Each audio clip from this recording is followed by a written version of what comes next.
Ada kembali di Apa Kabar Indonesia Malam, pemirsa, dan saya akan lanjutkan perbincangan saya juga dengan Pak Rianto dan juga Mas Ruby. Mas Ruby, pertanyaan saya tadi yang terakhir adalah, ini kan mau dibawa seharusnya di pemeriksaan di luar negeri begitu, di luar Indonesia. Mungkin ada faktor-faktor untuk menguatkan dan lain sebagainya. Tapi ada perbedaan yang signifikan tidak sih apa yang dilakukan oleh kepolisian kita dan juga di luar negeri seandainya itu betul terjadi?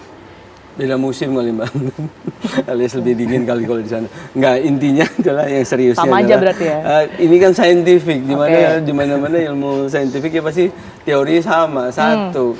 Dan kepolisian kita maupun praktisi kita yang profesional, yang swasta, itu sudah berstandar internasional, bersertifikasi internasional, menggunakan software sama hardware yang sudah standar internasional, sudah ada pakemnya semua. Jadi dan kita kebetulan misalnya bukan ngebelain masing-masing pihak, tapi kalau pertanyaan tadi berarti kita compare dengan penegak hukum kita. Penegak hukum kita udah cukup lama mengapply atau menggunakan ilmu digital forensik untuk scientific investigation mereka. Jadi kalau dirasa memang alasannya luar negeri untuk agar lebih objektif ataupun lainnya, itu banyak kok pembuktian dilakukan oleh pihak ketiga yang netral gitu ya. Misalnya yang khawatir dengan kepolisian, mereka pun juga bisa meminta pendapat yang sama, misalnya ahli yang lain kan mereka gunakan, ataupun mereka mau bawa dari luar pun saya yakin pasti sama hasilnya. Hasilnya karena sama ya? ilmunya sama. Oke, baik. Hitung ilmunya nggak ada yang beda. Toh kalau itu dilakukan begitu Pak Rianto, bisa diakui tidak di Indonesia mungkin? Anda sebagai penyidik, mantan penyidik. Seandainya dilakukan, jalurnya pakai apa? Jalurnya untuk mengundang pakar dari luar negeri untuk bisa hadir itu kan tergantung dari hakim ya kan. Silakan aja kalau itu mengajukan itu, ajukan kepada hakim untuk saya yang tidak percaya dengan saksi ahli yang ini, saya datangkan saksi ahli yang ini. Paling pol gitu, tapi gini ya, tolong kita itu rakyat ini, saya ngomong dengan rakyat. Rakyat itu jangan terbuai dengan teori-teori yang menyesatkan. Forensik itu ada seorang forensik, saya pernah baca statementnya itu. Forensik itu untuk membuktikan ya produk forensik, digital forensik. Tapi kalau kemudian sesuatu yang bisa dibuktikan untuk itu tadi, hasilnya sisa tadi, nggak betul banget forensiknya, kan itu sudah sumbernya sudah ada, itu menurut Pak Rudi kan analog ya, produk analog. Kalau sudah bisa dibuktikan gitu, kita kacamatanya ya tinggal meyakinkan hakim aja. Kalau penyidik ya sekarang ini meyakinkan hakim. Satu, meyakinkan hakim bahwa ijazah Pak Jokowi itu asli apa tidak, dengan bukti-bukti yang dikeluarkan dari perguruan tinggi, dengan saksi yang lain semua, yang ini semua. Dan yang kedua, meyakinkan hakim bahwa kalau dari kacamata yang lain ini, bahwa apa yang disampaikan oleh mereka itu yang mengatakan bahwa itu jasa palsu itu ternyata barang yang palsu, bukan barang yang kopian daripada yang asli. Kan berarti kan terbukti bahwa itu tidak ada ijazah yang asli, kan gitu. Dan tapi digembar-gemborkan dengan ijazah asli. Nah, itulah bisa kena mereka. Inilah ya apa itu di dalam pengadilan yang dulu-dulu itu kan yang diinikan kan yang mereka diputus ya. Mau mengujarkan kebencian bukan karena ijazah palsunya, karena waktu itu nggak ditunjukkan, tapi yang diinginkan adalah gembar-gembor mengujarkan kebencian itu yang diputus di Semarang itu kan gitu, oleh hakim itu menunjukkan bahwa hakim pasti nanti akan melihat teori pembuktian yang berlaku itu yang mana gitu. Dan saya yakin hakim juga pakai teori pembuktian yang selama ini saya pelajari ya, saya penyidik, kalau untuk penyidik kasus ini maka caranya adalah ini gitu, nggak model ini membuktikan ijazah asli kok kemudian percaya sama orang, kemudian ijazah aslinya nggak ada, dia bilang harus tunjukkan pada kami, mari tunjukkan. Itu model mana kayak gitu? Yang namanya pemalsuan itu ya, tuduhan pemalsuan itu harus ada yang aslinya untuk dibandingkan mana yang asli, mana yang palsu. Tapi kan ini enggak, mereka enggak pernah melihat ijazah asli, enggak pernah melihat ijazah asli itu berandai-andai kalau ijazah asli itu harusnya begini, kemudian dia bandingkan dengan kopian yang dia punya. Oh ternyata kok nggak sama, ini Times Roman, ini apa itu model lain gitu.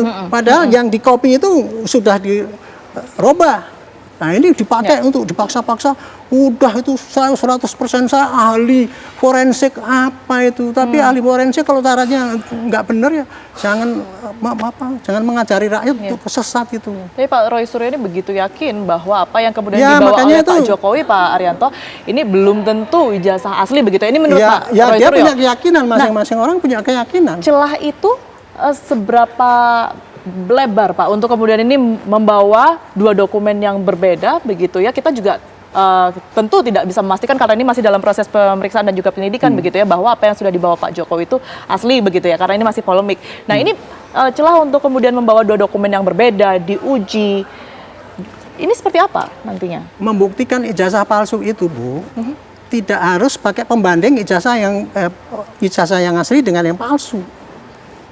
Ijazah itu asli apa tidak, tanya kepada produsennya. Oke. Tetapi kalau untuk menunjukkan bahwa dugaan ada ijazah palsu dari kopian itu tadi, inilah yang harus pakai forensik, dibandingkan ini aslinya, ini yang diduga palsu itu tadi, apakah ini tadi memang berasal dari ijazah palsu ijazah asli yang dia terima kemudian dipakai untuk menggugat bahwa ini palsu kepada Jokowi kan gitu. Ternyata kan enggak, wong ijazah itu baru keluar sekarang ini. Kalau saya sih yakin betul ya bahwa ini makin cepat ini penyidikan dilanjutkan ya, dan kepastian dan penyidik mestinya ya harus lihai ya gitu ya. Bagaimana cara membuktikan ini, teori pembuktian dipakai semua, koordinasi dengan jaksa, dan nanti dibandingkan bagaimana membuktikan bahwa yang diedarkan itu adalah tidak asli. Gitu. Bukan dari kopian daripada yang asli lah gitu intinya kan gitu. Jadi kalau ini tidak diluruskan ini, wah nanti semua orang dengan mudah, Bu. Kita duduk-duduk manis gini diantem gitu, itu presiden aja digitukan, apalagi orang biasa gitu. Ya. Ini yang pembelajaran pada masyarakat yang harus ditekankan kayak gitu. Jadi penyidik tolong cepat kerja, transparan aja caranya begini-begini. Jangan bilang 90%, 10%. Bingung rakyat, nggak ngerti apa maksudnya itu gitu. Baik. Saya mungkin ke Mas Ruby begitu ya. Anda sendiri melihatnya seperti apa? Karena lagi-lagi publik ini kan bertanya-tanya, belum tentu yang kemudian dibawa Pak Jokowi ini asli, parameternya apa begitu ya kalau pun dilakukan pengecekan ini nanti. Dan lagi-lagi seperti yang tadi saya katakan ke Pak Arianto, dari pihak pelapor sendiri begitu yakin bahwa yang dibawa Pak Jokowi ini bukan yang semestinya, Mas Ruby. Iya. Keyakinan itu kan kalau di muka hukum tinggal pembuktian. Keywordnya pembuktian. Nah, nanti pihak manapun, baik pihak penyidik maupun pihak yang dilaporkan, itu tinggal membuktikan secara sah yang menurut hukum yang sah untuk mau pakai ilmu apapun. Nanti akan terbukti. Nah, ini kan seperti disebutkan tadi ada gambar-gambar segala macam, baik pihak yang menyebutkan ahli digital forensik dan lain-lain. Nah, tinggal dipastikan lah kalau memang mereka yakin segitu yakinnya, udah tinggal dibuktikan nanti di pengadilan teknik apa mereka gunakan, pakai apa toolsnya, punya sertifikasi apa, latar belakang apa dan lain-lain. Semua itu nanti, nah tinggal habis itu baru hasil analisanya. Apakah analisanya dari data yang asli, analisanya sesuai dengan kaidah-kaidah ilmiah yang tepat dan sah secara hukum apa tidak. Nah, di ilmu digital forensik itu nggak hanya orang mahir menggunakan alat, tools ataupun sertifikasi, tapi cara dia memproduksi, cara dia membuat melakukan analisa dan membuat laporan hasil forensiknya itu ada caranya dan ada pakemnya sehingga bisa membuat laporan itu sah secara hukum. Nggak asal ngomong berdasarkan asumsi, nggak bisa. Semua ahli apapun selalu harus menggunakan keilmuan di bidang dia untuk memastikan apa yang dia yakinkan benar adalah menggunakan ilmu ini, menggunakan teori ini sesuai standar ini dan kredibilitas orang tersebut seperti apa. Nah, semuanya itu dipakai, pihak manapun bisa akan memberikan keyakinan ke majelis hakim bahwa apa yang mereka pegang, yang mereka tuntut atau yang mereka counter itu adalah sesuai dengan ilmiah dan sah secara hukum. Seharusnya butuh waktu berapa lama Mas Ruby untuk ini semua? Sebentar, ini mah hitungan sehari 2 hari juga selesai kalau karena simpel aja, mestinya nggak nyampe sehari juga selesai. Kalau dari keilmuan digital forensik ya. untuk hal-hal yang berhubungan dengan pembuktian digital forensik, tetapi untuk yang masalah ijazah asli dan segala macam itu kan produk analog dasarnya. Atau ada cara lagi untuk membuktikan dengan pakai forensik yang manual maupun juga dengan pembuktian di produsennya tadi. Nanti kalaupun ditemukan asli atau palsu ini, langkah apa yang biasanya diambil oleh ahli digital forensik begitu ya untuk memastikan sekali lagi bahwa yang sudah dicek ini memang benar adanya? Ya, itu udah masuk ke pokok perkara. Saya sih nggak ngelihat itemnya ya. Masing-masing pihak mempunyai digital evidence apa dulu nih, dan kualitasnya bagaimana, sumbernya dari mana, lalu tingkat keasliannya bisa dibuktikan seperti apa. Nah, parameter-parameter itulah nanti yang bisa memastikan mereka benar atau salah. Gitu, Mbak. Baik, Pak Rianto, tapi kalau kita berbicara mengenai kasus ini, sebenarnya dari pelapor ini kan tidak hanya menyoroti berkaitan dengan ijazah saja, tetapi juga sampai ke skripsinya Pak Jokowi. Anda sendiri melihat ini bagaimana, Pak Rianto? Ya itulah, saya pikir... Apa artinya itu juga perlu dibuktikan juga merupakan dokumen yang harus diserahkan pihak sekarang, kepolisian? Ya tunggu aja dari itunya. Bunyi laporannya kepada polisi itu apa? Saya kan nggak baca LP-nya daripada yang mereka sampaikan yang pada Pak Jokowi itu, pada polisi mengenai Pak Jokowi. Tadinya ijazah palsu atau skripsi palsu apa-apa dan sebagainya. Lihat laporannya gitu. Kalau seandainya dia menyebutkan bahwa ini skripsinya palsu, ya pasti polisi nanti akan nyari skripsi di sana.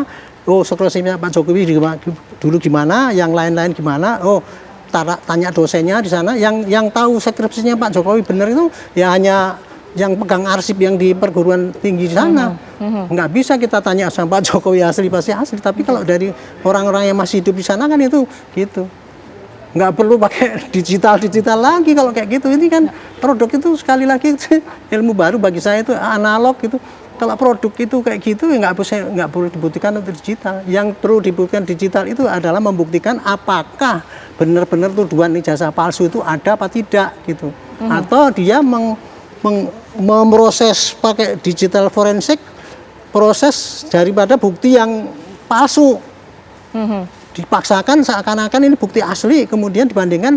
Nah sekarang kan ijazahnya Pak Jokowi udah masukkan nih, ini ada pembandingnya, baru sekarang kan bisa dibandingkan dengan aslinya, kan gitu kan bisa dipredik dari sekarang. Berarti kalau dia dulu melihat ada kelainan-kelainan ya pasti ini dulu diambil dari barang-barang yang sebetulnya tidak benar, tidak asli untuk dicarikan pembanding dengan yang aslinya gitu. Baik, Pak itu perkiraan saya sih itu.